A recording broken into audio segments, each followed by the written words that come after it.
The wooing of Olwen. Shortly after the birth of Kilhuch, the son of King Kilith, his mother died. Before her death, she charged the king that he should not take a wife again, until he saw a briar with 2 blossoms upon her grave, and the king sent every morning to see if anything were growing thereon. After many years the briar appeared, and he took to wife the widow of King Doged. She foretold to her stepson Kilhuch that it was his destiny to marry a maiden named Olwen, or none other, and he, at his father's bidding, went to the court of his cousin, King Arthur, to ask as a boon the hand of the maiden. He rode upon a grey steed, with shell-formed hoofs, having a bridle of linked gold, and a saddle also of gold. In his hand were 2 spears of silver, well tempered, headed with steel, of an edge to wound the wind and cause blood to flow, and swifter than the fall of the dewdrop from the blade of reed grass upon the earth when the dew of June is at its heaviest. A gold-hilted sword was on his thigh, and the blade was of gold, having inlaid upon it a cross of the hue of the lightning of heaven. 2 brindled, white-breasted greyhounds, with strong collars of rubies, sported round him, and his courser cast up 4 sods with its 4 hoofs like 4 swallows about his head. Upon the steed was a 4-cornered cloth of purple, and an apple of gold was at each corner. Precious gold was upon the stirrups and shoes, and the blade of grass bent not beneath them, so light was the courser's tread as he went towards the gate of King Arthur's palace. Arthur received him with great ceremony, and asked him to remain at the palace, but the youth replied that he came not to consume meat and drink, but to ask a boon of the king. Then said Arthur, "Since thou wilt not remain here, chieftain, thou shalt receive the boon, whatsoever thy tongue may name, as far as the wind dries and the rain moistens, and the sun revolves, and the sea encircles, and the earth extends, save only my ships and my mantle, my sword, my lance, my shield, my dagger, and Guinevere, my wife." So Kilhuch craved of him the hand of Olwen, the daughter of Isbathdin Penkar, and also asked the favor and aid of all Arthur's court.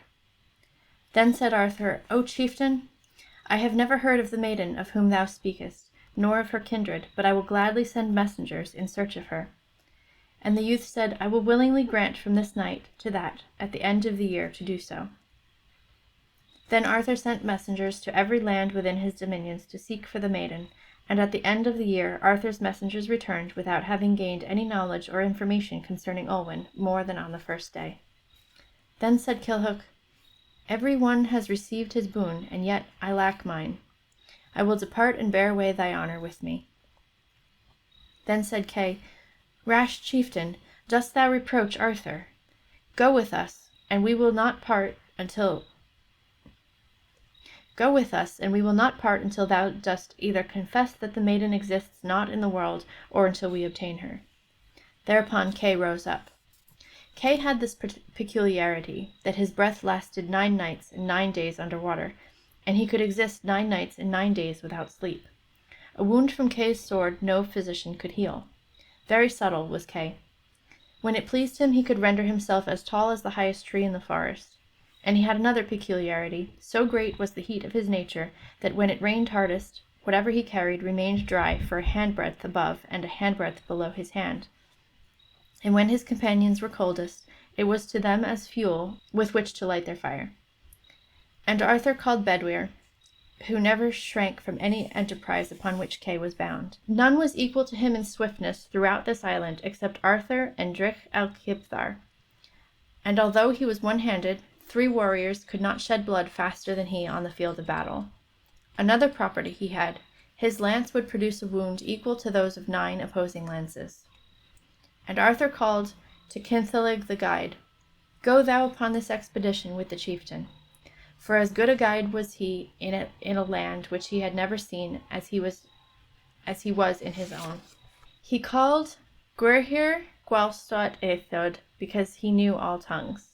He called Gwalchmai the son of Gwair because he never returned home without achieving the adventure of which he went in quest. He was the best of footmen and the best of knights. He was nephew to Arthur, the son of his sister, and his cousin.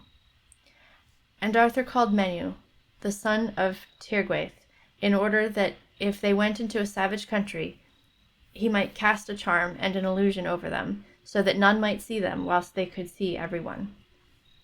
They journeyed on till they came to a vast open plain, wherein they saw a great castle, which was the fairest in the world.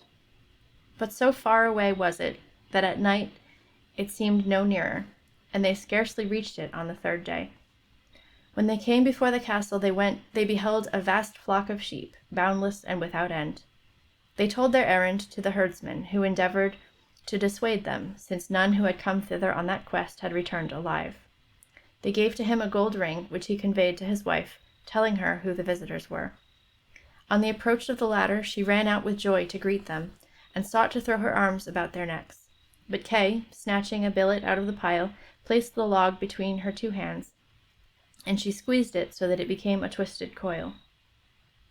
"O woman," said Kay, "if thou hadst squeezed me thus, none could ever again have set their affections on me. Evil love were this." They entered the house, and after meat she told them that the maiden Olwen came there every Saturday to wash. They pledged their faith that they would not harm her, and a message was sent to her. So Olwen came, clothed in a robe of flame-colored silk, and with a collar of ruddy gold, in which were emeralds and rubies about her neck.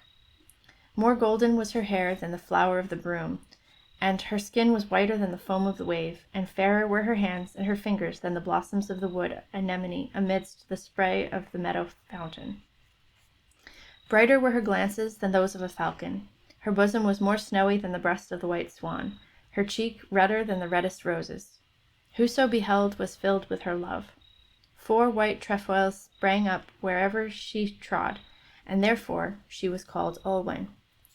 Then Kilhwch, sitting beside her on a bench, told her his love, and she said that he would win her as his bride, if he granted whatever her father asked. Accordingly they went up to the castle and laid their request before him. "Raise up thy forks beneath my 2 eyebrows. Elbows.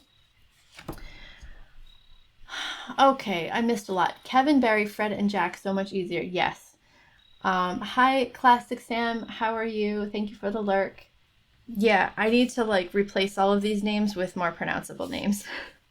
"Raise up the forks between my 2 eyebrows, which have fallen over my eyes," said Ysbaddaden Penkar, "that I may see the fashion of my son-in-law." They did so, and he promised them an answer on the morrow. But as they were going forth, Ysbaddaden seized one of the 3 poisoned darts that lay beside him and threw it back after them. And Bedwyr caught it and flung it back, wounding Ysbaddaden in the knee. Then said he, "Accursed, ungentle son-in-law, truly. I shall ever walk the worse for his rudeness. This poisoned iron pains me like the bite of a gadfly. Cursed be the smith who forged it, and the anvil whereon it was wrought." The knights rested in the house of Custennin the herdsman, but the next day at dawn they returned to the castle and renewed their request. Ysbaddaden said it was necessary that he should consult Olwen's 4 great-grandmothers and her 4 great-grandsires. The knights again withdrew, and as they were going he took the 2nd dart and cast it after them. But Meneu caught it and flung it back, piercing Ysbaddaden's breast with it, so that it came out at the small of his back. "Accursed, ungentle son-in-law, truly," says he, "the hard iron pains me like the bite of a horseleech. Cursed be the hearth whereon it was heated. Henceforth, whenever I go up a hill, I shall have scant in my breath and a pain in my chest." Just yell at it. I yell at Moobot and Nightbot all the time. It's mostly my fault. I get excited to see Sam. I am excited to see Sam too. Here's a picture. I don't know if you can see this, if my camera will focus on it. But this is the guy, the father with a fork holding his eyebrows up, which I just think is a really hilarious image. The picture shows the dart only like this big, but it says that this guy who returned the dart, throwing it back, threw it all the way through his chest, that's quite an arm. On the 3rd day the knights returned once more to the palace, and Ysbaddaden took the 3rd dart and cast it at them. But Kilhwch caught it and threw it vigorously and wounded him through the eyeball, so that the dart came out at the back of his head. "Accursed, ungentle son-in-law, truly. As long as I remain alive, my eyesight will be the worse. Whenever I go against the wind, my eyes will water, and peradventure my head will burn, and I shall have a giddiness every new moon. Cursed be the fire in which it was forged. Like the bite of a mad dog is the stroke of this poisoned iron. And they went to meet. Said Yspathaden Penkawr, Is it thou that seekest my daughter? It is I, answered Kilhwch. I must have thy pledge that thou wilt not do towards me otherwise than is just, and when I have gotten that which I shall name, my daughter thou shalt have. I promise thee that willingly, said Kilhwch. Name what thou wilt. I will do so, said he. Throughout the world there is not a comb or scissors with which I can arrange my hair, on account of its rankness, except the comb and scissors that are between the 2 ears of Turk Truith, the son of Prince Tared. He will not give them of his own free will, and thou wilt not be able to compel him. It will be easy for me to compass this, although thou mayest think that it will not be easy. Though thou get this, there is yet that which thou wilt not get. It will not be possible to hunt Turk Truith without Drudwyn, the whelp of Grade, the son of Eri, and know that throughout the world there is not a huntsman who can hunt with this dog except Mabon, the son of Modron. He was taken from his mother when 3 nights old, and it is not known where he is now, nor whether he is living or dead. It will be easy for me to compass this, although thou mayest think that it will not be easy. Though thou get this, there is yet that which thou wilt not get. Thou wilt not get Mabon, for it is not known where he is, unless thou find Adol, his kinsman in blood, the son of Eir, for it would be useless to seek for him. He is his cousin. It will be easy for me to compass this, although thou mayest think that it will not be easy. Horses shall I have, and chivalry, and my lord and kinsman Arthur will obtain for me all these things, and I shall gain thy daughter, and thou shalt lose thy life. Go forward, and thou shalt not be chargeable for food or raiment for my daughter while thou art seeking these things. And when thou hast compassed all these marvels, thou shalt have my daughter for wife. Now, when they told Arthur how they had sped, Arthur said, Which of these marvels will it be best for us to seek first? It will be best, said they, to seek Mabon, the son of Modron, and he will not be found unless we first find Adol, the son of Eir, his kinsman. Then Arthur rose up, and the warriors of the islands of Britain with him, to seek for Adol, and they proceeded until they came before the castle of Glevy, where Adol was imprisoned. Glevy stood on the summit of his castle, and said, Arthur, what requirest thou of me, since nothing remains to me in this fortress, and I have neither joy nor pleasure in it, neither wheat nor oats? Said Arthur, Not to injure thee came I hither, but to seek for the prisoner that is with thee. I will give thee my prisoner, though I had not thought to give him up to anyone, and therewith shalt thou have my support and my aid. His followers then said unto Arthur, Lord, go thou home, thou canst not proceed with thy host in quest of such small adventures as these. Then said Arthur, It were well for thee, Gwyhir Gwalstot Eithod, to go upon this quest, for thou knowest all languages, and art familiar with those of the birds and the beasts. Go, Adol, likewise, with my men in search of thy cousin. And as for you, Kay and Bedwyr, I have hope of whatever adventure ye are in quest of, that ye will achieve it. Achieve ye this adventure for me. I don't get the throwing the dart at each other. It feels like a test, and I don't know yet what it is, but it's, I don't know, a test of hospitality or a test of something. It just feels like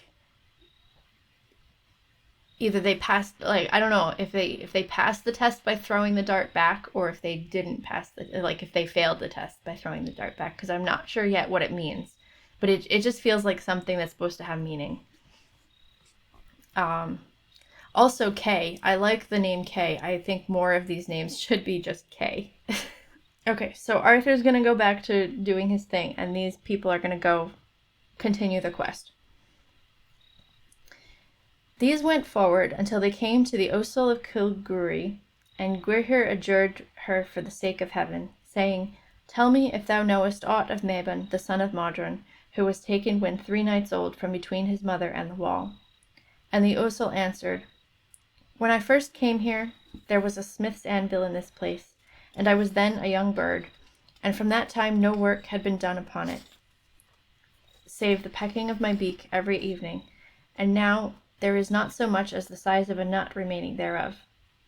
Yet the vengeance of heaven be upon me if during all that time I have ever heard of the man for whom you inquire. Nevertheless, there is a race of animals who were formed before me, and I will be your guide to them. So they proceeded to the place where was the stag of Redenver.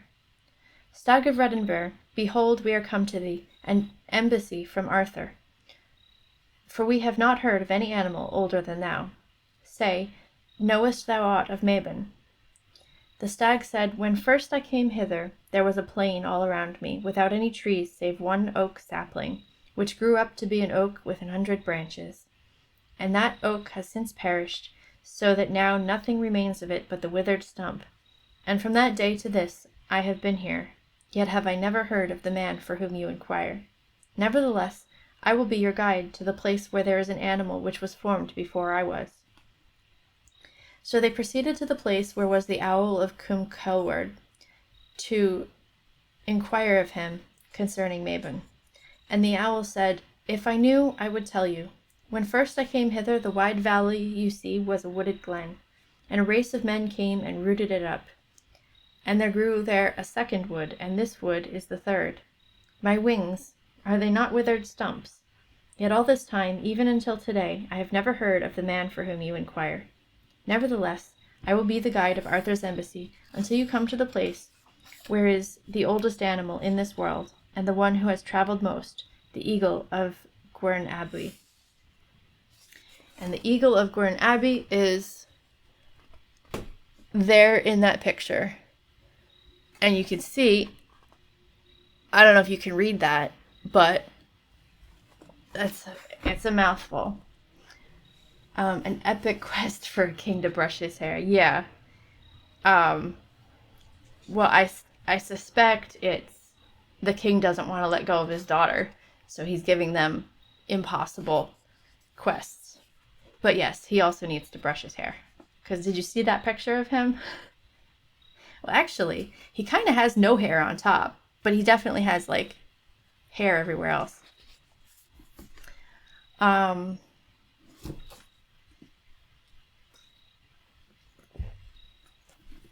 When they came to the eagle, Gwerhir asked it the same question, but it replied, I have been here for a great space of time, and when I first came hither there was a rock here, from the top of which I pecked at the stars every evening, and now it is not so much as a span high. From that day to this I have been here, and I have never heard of the man for whom you inquire, except once, when I went in search of food as far as Llynllyw. And when I came there, I struck my talons into a salmon, thinking he would serve me as food for a long time. But he drew me into the deep, and I was scarcely able to escape from him. After that I went with my whole kindred to attack him and to try to destroy him.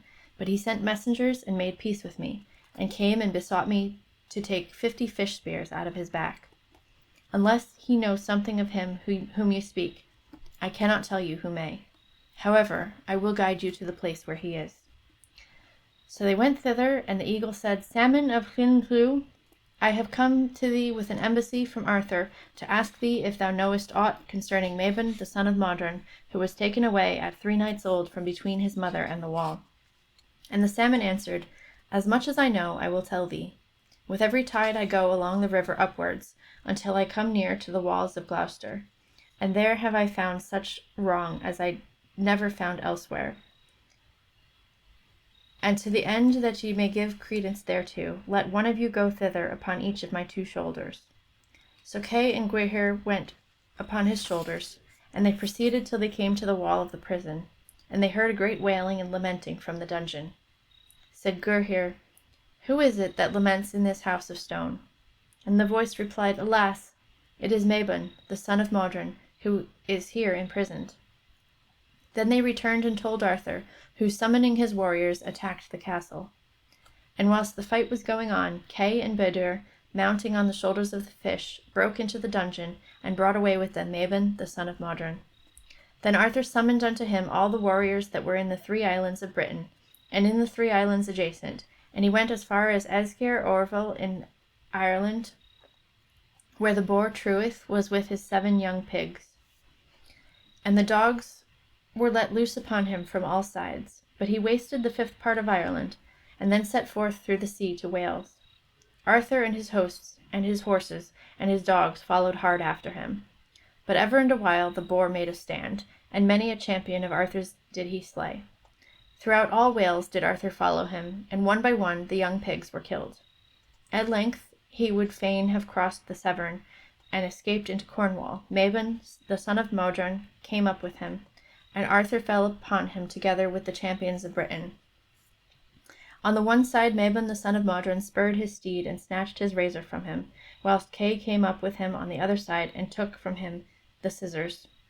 But before they could obtain the comb, he had regained the ground with his feet, and from the moment that he reached the shore, neither dog nor man nor horse could overtake him until he came to Cornwall. There Arthur and his hosts followed in his track until they overtook him in Cornwall. Hard had been their trouble before, but it was child's play to what they met in seeking the comb. Win it they did, and the boar Truith they hunted into the deep sea, and it was never known whither he went. Then Kilhwch set forward, and as many as wished ill to Yspaddaden Penkawr, and they took the marvels with them to his court. And Caw of North Britain came and shaved his head, his beard, skin, and flesh clean off to the very bone from ear to ear. Art thou shaved, man? Asked Kilhwch. I am shaved, answered he. Is thy daughter mine now? She is thine, but therefore needst thou not thank me, but Arthur, who hath accomplished this for thee. By my free will thou shouldst never have had her, for with her I lose my life. Then Goro, the son of Custennin, seized him by the hair of his head, and dragged him after him to the keep, and cut off his head and placed it on a stake on the citadel. Thereafter the hosts of Arthur dispersed themselves each man to his own country. Thus did Kilhwch, son of Caerlethan, win to wife Olwen, the daughter of Yspaddaden Penkawr.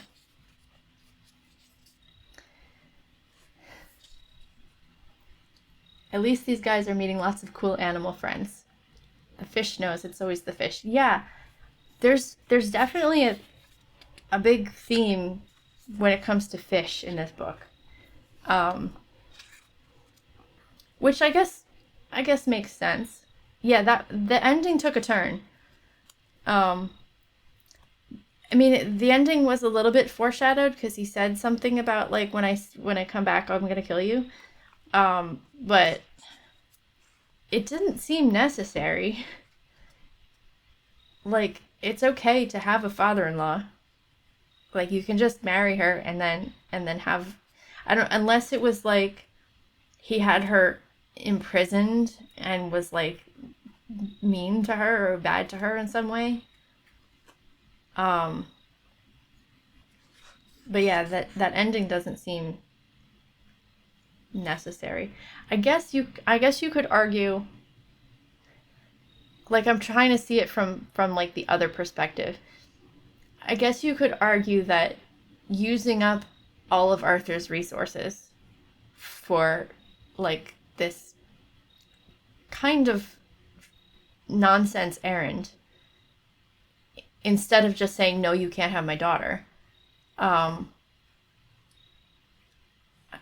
is that punishable by death? I don't really know, but he did sort of like, it's tax dollars at work in a way. Being like, you got to do all these things, and then Arthur has to go and fight this big war to get like a useless trinket, basically. I guess you could say, I could see someone making that argument. I don't think it would be a very good argument, but yeah. It's quite an ending. I will say the first story in this book was like a very happy ending, just sort of like, oh, this is a fairy tale, and it doesn't end like the Grimm's fairy tales, which are very dark and like, you know, bad things happen and people die, and so when I was reading the first story in this book, I was like, oh, this is like a change, this is different. But now there have been a few that are like properly dark. Are the animals actually family symbols? Like the hunting the boar bit sounds very much like a family, father and sons fighting a running battle. Yeah, I definitely thought the first time they said the name of the boar, I definitely thought that it was a person. So I wonder if it's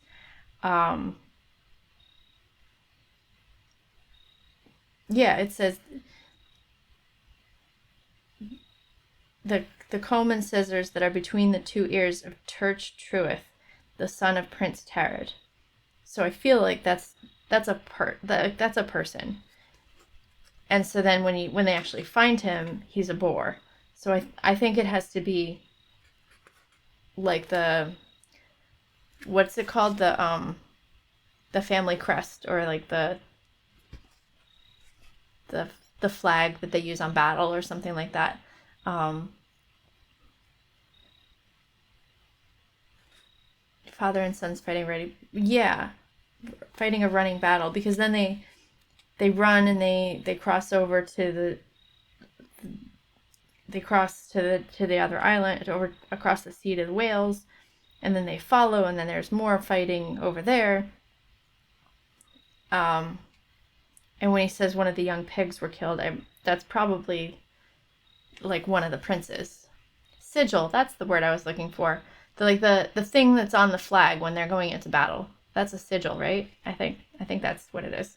So I guess in that sense, if it's if he's inciting war through this like fool's errand type of a thing that he's set Killhook on, I guess that's a reason for Arthur to be like, now you gotta die. Eagles, owls, salmon are all heraldic symbols.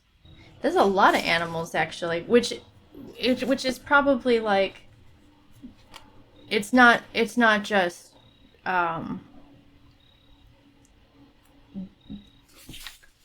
it's not just going to these animals to ask them like for information. It's probably like we're raising an army. So it's very like from the different houses that owe allegiance to Arthur. True, like you got us involved in this fight. Now it's over. You got to go too to prevent reprisals. Yeah. So it has very. I like this. I like this story because I feel like there's a lot to pick apart.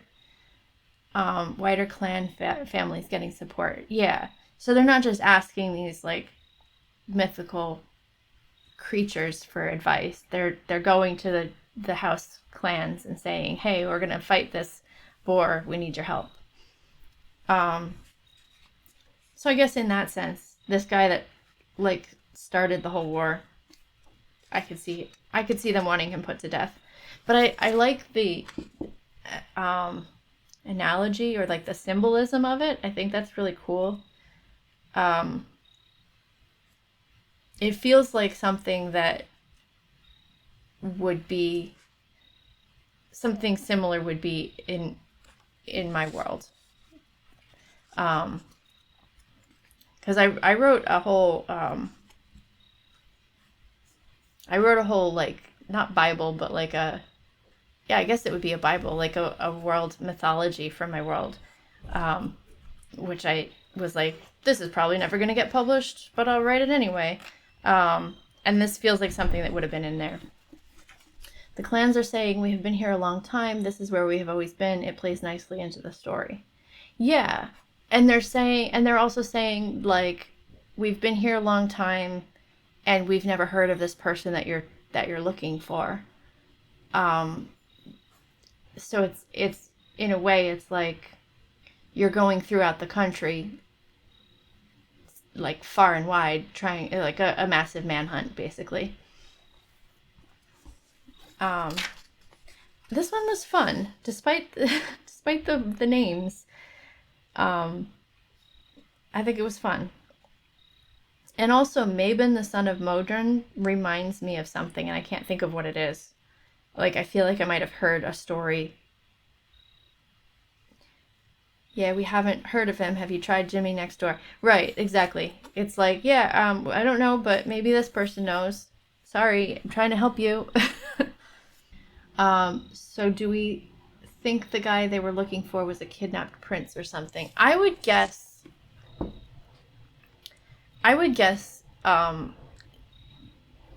yeah, like someone who was politically important, whether it was a prince or some other reason, but someone who was taken. But I want to see if there's any kind of insight in the author's notes and the references. The hunting of the boar truith can be traced back in Welsh tradition at least as early as the 9th century, for it is referred to in the following passage of Nennius Historia Britonum. That's not in English, so I'm not going to read that. It seems to me that it must have some basis in real story. Yeah, it feels like, not analogy. It feels like a parable, where like you're trying to demonstrate one thing, but you're talking about something else. Um, but that's not really what the author is kind of indicating. So I don't know. Hi there. Thanks for joining our book club. If you'd like to join the conversation, I would love it if you would leave us a comment. And if you'd like to see more, check out the playlist.